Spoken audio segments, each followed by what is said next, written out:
Joining us now are Shea Corrigan, Olympics editor at Fansided, and James Yoder, CEO and founder at Chat Sports. Guys, what a nail biter. We were just saying, I'm assuming both of you were watching this. You know, I was not watching. I want to be the first to admit, but I went to bed early. I'm a rather new father, but I woke up right when it went into the penalty part, and I followed along on Twitter. It seemed like every person in the world was following along on Twitter. It was quite the event. I think my first 40 tweets last night when I pulled it up after they'd won was about this event, so I had to instantly wake up, watch it, take it all in. Just an amazing night, and what a stage for women's hockey. I mean, Canadians going for their 5th gold in a row, and the Americans get the victory, by the way, on the 38th anniversary of the Miracle on Ice from the 1980 Olympics. Oh, yes, we believe in miracles. Shea, I want to bring you into this as well. I mean, just piggybacking off of some of those points, this is the first time the women's team has won gold since 1998 in the Nagano Games, and they beat Canada in the shootout. As James just alluded to, Canada was the 4-time defending Olympic champions in this. So how really big of an upset is this? Is this Miracle on Ice level? I mean, it feels Miracle on Ice level.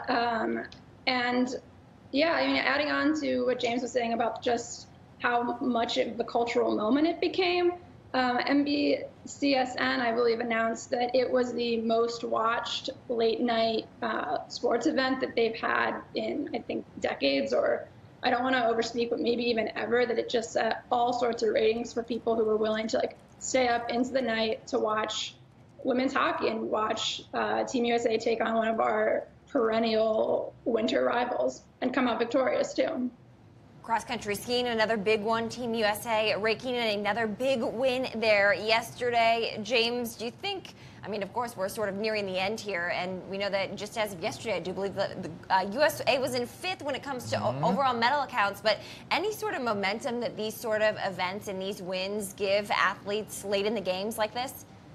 It's tough to say. I don't think there's enough events for America to really compete for the top. But I do think it's a great Olympics for America now that you've got the gold in cross country skiing for the first time ever for the women, which is amazing. And then seeing the women get the gold in the Olympics. Really, in the last 24, 36 hours, the American women have taken the stage in the Olympics. And for what I would consider an otherwise boring last week in the Olympics, the last day and a half has just been tremendous. I think it's captured the attention of the country in an era where I don't know if as many people are watching this Olympics as they have in years past. It's a massively different time zone, 14 or 16, 17 hours for some of America. But the last 24, 36 hours has done some great justice for these games. And I think the last 3 days, Friday, Saturday, and Sunday, will ride some of that momentum. And Shea, there's another amazing storyline out there about the mom that won a gold medal yesterday. I'm going to pronounce her name wrong, but Kikkan Randall. She's a cross-country skier. She won gold, the first time she's won gold ever for the women in the cross-country skiing. We see so many Olympic dads out there. Why aren't there more Olympic moms? You know, honestly, I have no answer for that. I don't think there's a clear reason or point or thing that you can point to. I do think the winter sports skew young. You look at a lot of these disciplines, and the athletes are teenagers or in their really early 20s. And I think some of the dads that we see often hail from the ski and snowboard, the alpine sports. And I think women there too certainly have the ability and potential to be parents. There's nothing stopping them. So honestly, I don't know why Randall's the only outlier.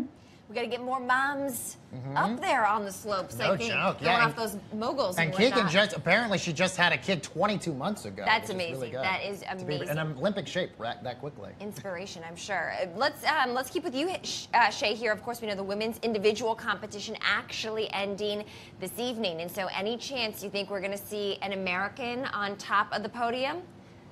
I mean, Marina Gassi still has that triple axel in her back pocket, and if she lands it cleanly like she did during the team event and skates a very clean program the rest of the way, there is a shot that she could get bronze.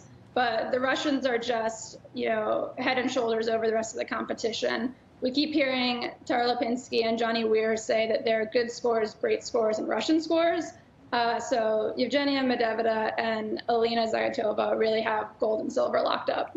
Yeah, and we had Dorothy Hamill on yesterday, and she was even telling us it's been a long time since we saw a women in the individual competition with this win a gold medal, or even just get to the podium. James, we know the closing ceremonies are this weekend as well. Are there any sort of events leading up into the weekend that we should be keeping our eye on that are going to have great Americans performing and also some, high competition at the end?